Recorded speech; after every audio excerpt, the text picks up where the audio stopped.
మానవ దృష్టికి కొన్ని అసాధ్యాలుగా కనబడతాయి, కానీ దేవుని దృష్టికి సమస్తము సాధ్యమే.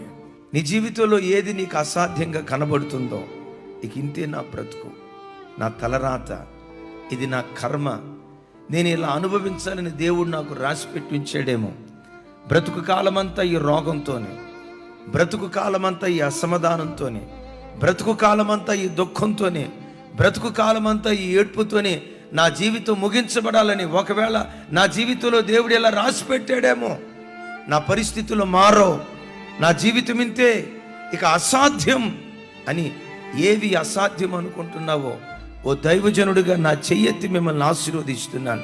గడిచిన కాలాల్లో ఏది అసాధ్యంగా కనబడుతుందో, ఈ ప్రార్థనల ద్వారా వాటన్నిటిని దేవుడు సాధ్యపరచబోతున్నాడు. ఇంతకాలం ఏది అసాధ్యంగా కనబడుతుందో అదే నీ కళ్ళ ఎదుట నా దేవుడు సాధ్యపరచును గాక.